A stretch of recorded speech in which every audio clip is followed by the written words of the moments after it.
নমস্কার, খবর শুনছেন 24 নিউজ বাংলা চ্যানেল থেকে। আজ 20 তারিখ সোমবার। জানাবো আজকের 20টি গুরুত্বপূর্ণ তাজা খবর। শুরুতেই সংবাদ শিরোনাম। পশ্চিমবঙ্গের সমস্ত কাজ বন্ধ করে দিল আইপ্যাক। আগামী 20 দিন কর্মীদের ছুটিতে যাওয়ার নির্দেশ। নির্বাচনের সময় বিপাকে তৃণমূল। থানায় গিয়ে স্যারেন্ডার করো, নইলে ভোটের ঠিক 4 দিন আগে কেন রণমূর্তি ধরলেন প্রধানমন্ত্রী। ভোট চাইতে বেরিয়ে ভোটারদের সঙ্গে বচসা, হুমকি, আমি কি আহাম্মক। ক্যামেরার সামনেই বিস্ফোরক কৌস্তব বাগচি। শওকত আমার ডান হাত, দরকার পড়লে নিজের সিকিউরিটি তুলে নিয়ে গিয়ে ওকে দেব। মমতা। কংগ্রেস নেতা প্রথমে স্ত্রীকে টুকরো টুকরো করে কাটলেন, মাখন মাখিয়ে পোড়ালেন তন্দুরে, যা দেখে শিউরে উঠল গোটা দেশ। বছরের এই খাতে 36,000 টাকা পাবেন। রাজ্যে এসে বড় প্রতিশ্রুতির প্রধানমন্ত্রীর। অর্থমন্ত্রীর বিরুদ্ধে এফআইআর করতে হবে, কালনা থেকে নির্দেশ দিলেন মমতা। দরকারে আমরা ওদের চাকরি দেব। বঙ্গে আইপ্যাকের কাজ বন্ধের খবর রটাতেই রণংদেহী মমতা। আগামী দিনে আমরা যুবসাথীর উদ্দেশ্যে বড় বার্তা মমতার। মোদির মঞ্চে জায়গা পেলেন না ওমদার বিজেপি প্রার্থী অমর, অনুপস্থিত চন্দনা, প্রকাশ্যে কোন্দল। বুথের 100 মিটারের মধ্যে সাদা চকের লক্ষণ রেখা, কি নিয়ম লাগু হলো সেখানে, জানালো কমিশন। আমি বিশ্বাসঘাতক, স্বার্থপর, টিএমসিতে গিয়ে বিরাট ভুল করেছি। ভোটের 5 দিন আগে বোমা ফাটলেন হেভিওয়েট তৃণমূল এমএলএ। আরও 4% ডিএ, ভোটের আগে বড় ঘোষণা মমতার। বাংলায় কি তবে আদিবাসী মুখ্যমন্ত্রী? পুরুলিয়ার মাটি থেকে বড় ইঙ্গিত প্রধানমন্ত্রীর। তৃণমূলের পরামর্শদাতা সংস্থা আইপ্যাক নির্দিষ্ট কিছু আইনি বাধ্যবাধকতার কথা উল্লেখ করে সংস্থার কর্মচারীদের ইমেল করে কাজ বন্ধের নির্দেশ দেওয়া হয়েছে। আপনাদের কাছে একটা অনুরোধ রইল, আমরা প্রতিদিন চেষ্টা করি আপনাদের জন্য সঠিক, সংক্ষিপ্ত এবং নিরপেক্ষ খবর পৌঁছে দিতে। আমাদের এই ছোট্ট চেষ্টাকে যদি আপনার ভালো লাগে তাহলে দয়া করে একটা লাইক দিয়ে পাশে থাকার বার্তা দিন। আপনাদের একটা লাইকই আমাদের আগামী দিনের অনুপ্রেরণা। এতক্ষণ শুনছিলেন সংবাদ শিরোনাম, এবার জানাবো বিস্তারিত খবর। পশ্চিমবঙ্গের সমস্ত কাজ বন্ধ করে দিল তৃণমূলের পরামর্শদাতা সংস্থা ইন্ডিয়ান পলিটিক্যাল অ্যাসোসিয়েশন কমিটি বা আইপ্যাক। নির্দিষ্ট কিছু আইনি বাধ্যবাধকতার কথা উল্লেখ করে সংস্থার কর্মচারীদের ইমেলে কাজ বন্ধের নির্দেশ দিয়েছেন। আইনি বাধ্যবাধকতার কারণে পশ্চিমবঙ্গে কাজ আপাতত বন্ধ রাখার সিদ্ধান্ত নেওয়া হয়েছে। কর্মচারীদের 20 দিনের সাময়িক ছুটিতে পাঠানো হয়েছে। 11ই মের পর আবার তাদের সঙ্গে যোগাযোগ করা হবে এবং পরবর্তী পদক্ষেপ আলোচনা করা হবে। ইমেলে আইপ্যাক কর্মীদের বলা হয়েছে, আইনকে আমরা শ্রদ্ধা করি এবং গোটা প্রক্রিয়ায় সহযোগিতা করছি। নির্দিষ্ট সময়ে বিচার মিলবে, আমরা নিশ্চিত। এই প্রসঙ্গে যে কোনো প্রয়োজনে কর্তৃপক্ষের সঙ্গে যোগাযোগ করতে পারবেন আইপ্যাকের কর্মীরা। তাদের রাজ্যে বিধানসভা ভোটের আগে শাসক দল তৃণমূলকে বিপাকে ফেলল বলেই মনে করা হচ্ছে। আগামী 23 এবং 29 এপ্রিল রাজ্যে 294 আসনে 2 দফায় ভোট গ্রহণ হবে। ভোটের ফল জানা যাবে 4 মে। আইপ্যাকের 20 দিনের বিরতির কথা বলছে, তা শেষ হতে হতে রাজ্যে ভোট পর্ব মিটে যাবে, নতুন সরকারও গঠন হয়ে যাবে। মাত্র 4 দিন, শেষ মুহূর্তের প্রচারে রবিবাসরীয় বাংলা কাঁপাতে ফের রাজ্যে পা রাখলেন প্রধানমন্ত্রী নরেন্দ্র মোদী। দিনের প্রথম সভা থেকে বাঁকুড়ার বড়জোড়ায় দাঁড়িয়ে তৃণমূল কংগ্রেসের বিরুদ্ধে কার্যত যুদ্ধ ঘোষণা করলেন তিনি। দুর্নীতি থেকে সিন্ডিকেট রাজ, নাম না করে করা বার্তা দিলেন নমো। এদিন বড়জোড়ার মঞ্চ থেকে তৃণমূলের নিচুতলার কর্মী থেকে শীর্ষ নেতৃত্বকে চরম হুঁশিয়ারি দেন প্রধানমন্ত্রী। তিনি বলেন, আমি তৃণমূলের সব ভ্রষ্টাচারী, সিন্ডিকেট আর গুন্ডাদের শেষবারের মতো একটা সুযোগ দিচ্ছি। 29 এপ্রিলের আগে নিজের থানায় গিয়ে আত্মসমর্পণ করে নাও। বাঁকুড়ায় লোক হলে 23 তারিখের মধ্যেই করো, কারণ 4 মের পর কাউকে রেয়াত করা যাবে না, কাউকে বাঁচাতে পারবে না। বালি, কয়লা, পাথর মাফিয়াদের হুঁশিয়ারি। বিষ্ণুপুর এবং বাঁকুড়া সংলগ্ন এলাকায় বালি, কয়লা এবং পাথরের অবৈধ কারবার নিয়ে এদিন সরব মোদী। সরাসরি তোপ দেখে তিনি জানান, সিন্ডিকেটের এই দুর্নীতি আর চলতে দেওয়া যাবে না। যারা মাফিয়া রাজ্যের সঙ্গে যুক্ত তাদের প্রত্যেকের বিচার হবে বলে আশ্বাস দেন তিনি। আলু চাষিদের জন্য পার্মানেন্ট সার্জারি। বাংলায় কৃষি পরিস্থিতি, বিশেষ করে আলু চাষিদের দুরবস্থা নিয়ে তৃণমূল সরকারকে আক্রমণ করেন প্রধানমন্ত্রী। তার দাবি, কৃষি মন্ডিগুলোতে যতদিন তৃণমূলের সিন্ডিকেট থাকবে ততদিন কৃষকদের শোষণ বন্ধ হবে না। সমাধানের রাস্তা হিসাবে তিনি বলেন, আপনারা পদ্ম ফুল ফোটান আর বিজেপি এই সিন্ডিকেটের পার্মানেন্ট সার্জারি করবে। ভোট চাইতে বেরিয়ে এবার ভোটারদের সঙ্গে বচসায় জড়ালেন ব্যারাকপুরে বিজেপি প্রার্থী কৌস্তব বাগচি। ভাইরাল হয়েছে ঘটনার সমস্ত সিসি ক্যামেরার ফুটেজ। বিজেপি প্রার্থীর বিরুদ্ধে টিটাগড় থানায় অভিযোগ করেছেন নিজেকে তৃণমূলের সমর্থক বলে দাবি করা ওই মহিলা ভোটার। শাসক থেকে বিরোধী দল শেষ মুহূর্তের প্রচারে এখন সব ব্যস্ত, সমস্ত প্রার্থীরাই ব্যস্ত। এই প্রেক্ষাপটে ভোট চাইতে গিয়ে মহিলা ভোটারদের সঙ্গে কথা কাটাকাটিতে জড়ালেন ব্যারাকপুরে বিজেপি প্রার্থী কৌস্তব বাগচি। ভাইরাল হয়েছে ঘটনার সিসিটিভি ফুটেজ। এমনকি বিজেপি প্রার্থীর বিরুদ্ধে হুমকি দেওয়ার অভিযোগ তুলেছেন তৃণমূলের সমর্থক। সিসিটিভি ফুটেজে দেখা যায় ব্যারাকপুরের তৃণমূল সমর্থক এবং বাসিন্দা শ্রাবন্তী সেন বলেছেন, আপনাকে ভোট দেব না, আমরা মমতা বন্দ্যোপাধ্যায়ের লোক। এর উত্তরে ব্যারাকপুরে বিজেপি প্রার্থী কৌস্তব বাগচি বলেছেন, এই কথাগুলো আপনারা মনে রাখবেন। আমি মনে রাখলাম। পাল্টা শ্রাবন্তী সেনকে বলতে শোনা যায়, মনে রাখবো কি বলছেন, মারবেন, মনে রাখবো মানেটা কি? পরিস্থিতি এমন পর্যায়ে পৌঁছায় যে ব্যারাকপুরে বিজেপি প্রার্থীর বিরুদ্ধে থানায় অভিযোগ জানিয়েছেন মহিলা তৃণমূলের কর্মী সমর্থকরা। তৃণমূল সমর্থক এবং বাসিন্দা শ্রাবন্তী সেন বলছেন, আমার বাড়িতে ভোট চাইতে এসে আমাকে থ্রেট দিচ্ছেন, আমার তো ভয় লাগছে। রাস্তাঘাটে আমি বেরোবো, আমার ওপরে যদি কোনো টর্চার করে, তার জন্য আমি প্রশাসনের কাছে ব্যবস্থা নিতে এসেছি। আমাকে বলছে 4 তারিখের পর দেখে নেব। এই ঘটনায় ব্যারাকপুরে বিদায়ী বিধায়ক এবং তৃণমূল কংগ্রেসের প্রার্থী রাজ চক্রবর্তী বলছেন, কৌস্তব বাগচি এবং কৌস্তব বাগচির মতো এরকম বিজেপির যারা প্রার্থী আছেন তারা হতাশ হয়ে গিয়ে মানুষকে থ্রেট করছেন। ওরা যারা ভাবছে উত্তরপ্রদেশ বা বিহারের যে কালচার, পেটানো, মারামারি করা, বুলডোজার দিয়ে ভেঙে দেওয়া, সেই কালচার বাংলার কালচার নয়। এরা এখন না আসতেই বলছে মারবো, কাটবো, ভাঙবো, শেষ করে দেবো। আমি বাঁ হাত হলে শওকত আমার ডান হাত, দরকার পড়লে নিজের সিকিউরিটি তুলে নিয়ে ওকে দেব। শনিবার ভাঙড়ের নির্বাচনী প্রচারে জনসভা থেকে ভাঙড়ের তৃণমূল প্রার্থী শওকত মোল্লার নিরাপত্তা নিয়ে বিজেপিকে কার্যত এক হাত নিলেন মমতা। সেই সঙ্গে মমতা এদিন স্পষ্ট করে জানালেন, শওকত মোল্লার অনুরোধে তিনি তার কেন্দ্র ভাঙড়ের জন্য বড়সড় পরিকল্পনার কথা ভেবেছেন।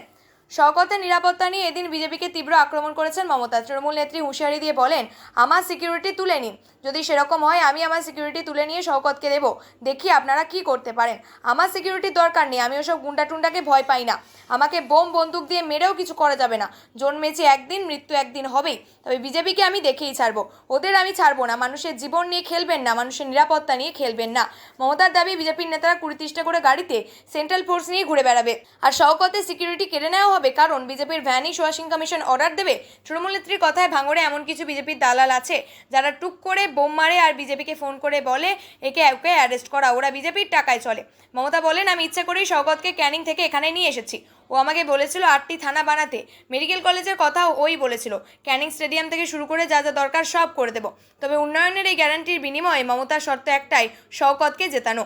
1995 সালে 2রা জুলাই দিল্লির গোল মার্কেটের একটি সরকারি ফ্ল্যাটে ঘটেছিল ভারতের অপরাধের ইতিহাসে অন্যতম নৃশংস ঘটনা। তৎকালীন যুব কংগ্রেসের সভাপতি সুশীল শর্মা পরকীয়ার সঙ্গে নিজের স্ত্রী নয়না সাহানিকে গুলি করে হত্যা করেন। তবে অপরাধের এখানেই শেষ ছিল না। প্রমাণ লোপাট করতে তিনি স্ত্রীর দেহ টুকরো করে নিজেদের রেস্তোরাঁ, বাগিয়া এবং তন্দুর চুলায় পুড়িয়ে ফেলার চেষ্টা করেন।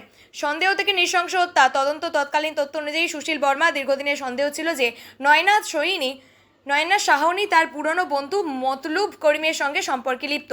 তন্দুরের দেহ লোপাটের চেষ্টা। রেস্তোরাঁয় ম্যানেজার কেশব কুমারের সহায়তায় সুশীল শর্মা নয়নার নিথর দেহটিকে টুকরো টুকরো করেন। তন্দুর চুলার মুখ ছোট হওয়া পুরো দেহ একসাথে ঢোকানো সম্ভব ছিল না। এরপর আগুনের শিখা দ্রুত করার জন্য তন্দুরে প্রচুর পরিমাণ মাখন ঢালা হয়। তবে সেই আগুনে লেলিহান শিখা এবং ধোঁয়া দেখে ফুটপাতে থাকা এক সবজি বিক্রেতা চিৎকার করতে শুরু করলে টহলরত পুলিশ কনস্টেবল আব্দুল নজির গঞ্জু ঘটনাস্থলে পৌঁছান এবং শিউরে ওঠা বিভৎসতা প্রকাশ্যে আসে। বিচার এবং সাজা। এই মামলা দীর্ঘ সময় ধরে আইনি লড়াইয়ের কেন্দ্রবিন্দু ছিল। 2003 সালে নিম্ন আদালতে সুশীল শর্মাকে মৃত্যুদণ্ড দিলেও পরবর্তীকালে উচ্চ আদালত এবং সুপ্রিম কোর্ট সেই সাজা কমিয়ে যাবজ্জীবন কারাদণ্ড দেয়। দীর্ঘ 23 বছর জেল খাটার পরে 2018 সালে সুশীল শর্মা মুক্তি পান। এই ঘটনাটি আজও ভারতের অপরাধ জগতের ইতিহাসে অন্যতম নিকৃষ্টতম এবং পাশবিক উদাহরণ হিসাবে রয়ে গেছে। রবিবার সূর্যে প্রচারে এসে ফের বড় প্রতিশ্রুতি প্রধানমন্ত্রীর। 26 বিধানসভা ভোটে বাংলায় বিজেপি সরকার প্রতিষ্ঠিত হলে রাজ্যের মানুষকে কি কি সুবিধা প্রদান করা হবে, বড় বার্তা মোদির। আবাস যোজনায় 1.5 লাখ টাকা আর্থিক সহায়তা মিলবে। এখানে আয়ুষ্মান ভারতের কার্যকর করেনি সরকার। বিজেপি ক্ষমতায় এসে 5 লক্ষ টাকার স্বাস্থ্য বীমা পাবে। কারোর কিডনির সমস্যা হলে বিনা পয়সায় ডায়ালিসিস মিলবে। মাতৃশক্তি ভরসা কার্ডে মাসে 3,000, বছরে 36,000 টাকা করে পাবেন মহিলারা। এখানে বিজেপি সরকার হলে অন্তঃসত্ত্বা মহিলাদের 21,000 টাকা দেওয়া হবে। সন্তান হলে 5,000 টাকা হবে। আপনাদের বিদ্যুতের বিল জিরো করতে পিএম সূর্যঘর যোজনা। পিএম সূর্যঘর যোজনায় 80,000 টাকা পর্যন্ত সাহায্য মিলবে। সস্তায় এলইডি বাল্ব দেবে। পাইপের মধ্যে সস্তায় গ্লাস দেওয়া হবে। এটাই 4 তারিখের আগে এক্সিট পোল। তিনি আরও বলেন, এখানে পানীয় জলের সমস্যা রয়েছে। তৃণমূলের সিন্ডিকেট আপনার নল জল লুটেছে। বিহারে এনডিএ সরকার থাকায় সেখানে সব ঘরে জল রয়েছে। এখানে বিজেপির মুখ্যমন্ত্রী নিয়ে এসে তখনই বিজেপির পিএম আর বিজেপির সিএম একসঙ্গে আপনাদের বাড়িতে জল পৌঁছে দেবে। ডবল ইঞ্জিন সরকার ডবল ফায়দা লুটবে। তৃণমূলের ভয়ের সময় বিদায় নেবে। শেষ সুযোগ দিচ্ছি, 29 এপ্রিলের আগে নিজে নিজে আত্মসমর্পণ করুন। মোদীর সংযোজনে এই ধমকির পিছনে তৃণমূলের নেতাদের ভয় রয়েছে। এটা যে ধমকি সেটা দিয়ে বাংলার লোকেদের ভয় দেখাতো, এখন বাংলার টাইগারেরা ভয় পেয়ে গেছে। বাংলার টাইগার, বাংলার জনতা কান খুলে শুনে নাও, এসব চলবে না, এসব চলবে না। তারকেশ্বর থেকে নির্বাচনী জনসভা শুরু করেন মুখ্যমন্ত্রী মুখ্যমন্ত্রী মমতা বন্দ্যোপাধ্যায়। আর সেখানে বিপুল সমাগম দেখা গেল। তারপর দ্বিতীয় জনসভা করেন কালনায়। সেখান থেকে বিজেপিকে তুলোধনা করেন তিনি। বিজেপি সব লুটে নেবে বলেও সোচ্চার হন তৃণমূল নেত্রী। আগামী দিনে বিজেপিকে বুঝে নেওয়া হবে বলে হুঙ্কার দেন তিনি। বিজেপি বাংলাকে ভাগ করার ষড়যন্ত্র করছে বলেও সকলকে সতর্ক থাকতে বলেছেন তিনি। এদিকে কেন্দ্রীয় অর্থমন্ত্রী নির্মলা সীতারামন বাংলায় এসে বেআইনিভাবে কার্ড বিলি করেছে বলে অভিযোগ করেন মুখ্যমন্ত্রী। আর এবার অর্থমন্ত্রীর বিরুদ্ধে তৃণমূল নেতাকর্মীদের এফআইআর করার নির্দেশ দেন তিনি। তাই মমতা বন্দ্যোপাধ্যায়ের নির্দেশ, এখানে এসে অর্থমন্ত্রী বেআইনিভাবে কার্ড বিলি করে গিয়েছেন। আমি তাকে ধিক্কার জানাই, বলি এটা নির্বাচনের সময় কার্ড বিলি করা মানে বিধিভঙ্গ। তাই এফআইআর করতে হবে। যারা কার্ড নিয়েছেন তারা জেনে রাখুন, এটা ভাঁওতা ছাড়া আর কিছুই নয়। অন্যদিকে কালনা জনসভা থেকে ইডি এবং আয়কর হানা নিয়ে সুর চড়িয়েছেন মুখ্যমন্ত্রী। ভোটের আগে কেন্দ্রীয় এজেন্সিকে কাজে লাগাচ্ছে বিজেপি বলে তুলোধনা করলেন তিনি। এখানেই মমতা বন্দ্যোপাধ্যায়ের তোপ, দিল্লি থেকে লোকেদের বাড়ি গিয়ে তল্লাশি করছে, গ্রেপ্তার করছে। নির্বাচনের পরে কি হবে? তোমরা তো বসন্তের কোকিলের মতো উড়ে যাবে। নির্বাচনের সময় আসুক, তারপরে দেখা পাওয়া যায় না। রাজনৈতিক মহলে জোর চাপানুত্তর। তারই মাঝে এবার তৃণমূলের ভোট কৌশলী সংস্থা আইপ্যাকে রাজ্যের কাজ বন্ধ করছে বলেই খবর। যদি এই খবর সম্পূর্ণ সারবত্তাহীন বলেই দাবি শাসক শিবিরে। রবিবার তারকেশ্বরের সভা থেকে আইপ্যাক ইস্যুতে রণং দেয় মমতা বন্দ্যোপাধ্যায়। মমতার তোপ, আমাদের এজেন্সিগুলিকে বলছে যারা আমাদের পার্টির কাজ করে বাংলা ছেড়ে চলে যাও কেন? তোমাদের তো 50টা আছে, আমাদের ক্ষমতা নেই, একটা আছে। শুনুন, ওরা ভয় দেখালে ওদের আমাদের দলে যোগ দেবে। আমরা ওদের চাকরি দেব, একটা ছেলেকেও চাকরি করব না। সকালে অভিষেকের সঙ্গে কথা বলে এসেছি। আইপ্যাকের প্রসঙ্গে এদিন মমতা বলেন, আমাদের রোজ ইডি রেড করছে, ভোটের সময় কেন ভাই? এখন মনে পড়লো? আমাদের এজেন্সিগুলোকে বলছো যারা আমাদের পার্টির কাজ করে বাংলা ছেড়ে চলে যাও কেন? তোমাদের তো 50টা আছে, আমাদের ক্ষমতা নেই, একটা আছে। শুনুন, ওরা ভয় দেখালে ওরা আমাদের দলে যোগ দেবে। আমরা ওদের চাকরি দেব, একটা ছেলেকেও চাকরিহারা করব না। সকালে অভিষেকের সঙ্গে কথা বলে এসেছি। বলে রাখা ভালো, গত শুক্রবার সকালে হেভিওয়েট প্রার্থী দেবাশিস কুমারের বাড়িতে তল্লাশি চালায় ইডি। অন্যদিকে সেদিনই মমতা বন্দ্যোপাধ্যায়ের মনোনয়নের এক প্রস্তাবক সহ একাধিক জায়গায় তল্লাশি চালিয়েছেন কেন্দ্রীয় তদন্তকারী সংস্থার আধিকারিকরা। সেই প্রসঙ্গে রবিবারের সভা থেকে আরও একবার ক্ষোভ প্রকাশ করেন তৃণমূল নেত্রী। তিনি বলেন, আমার যে ইনকাম ট্যাক্স করে তার বাড়ি রেড করেছে, আমার প্রার্থী দেবাশিস কুমারকে 16 ঘন্টা আটকে রেখেছে, প্রচার করতে দেওয়া হয়নি। প্রত্যেকটা কেস হবে, ছেড়ে কথা বলার লোক আমরা নই, মনে রাখুন। আমরা যে নিরাপত্তার দায়িত্বে তার বাড়িতে রেড হয়েছে। আমাকেও কি খুন করতে চান, হত্যা করতে চান? খুন করে বাংলা পেতে পারেন কিনা চেষ্টা করুন না।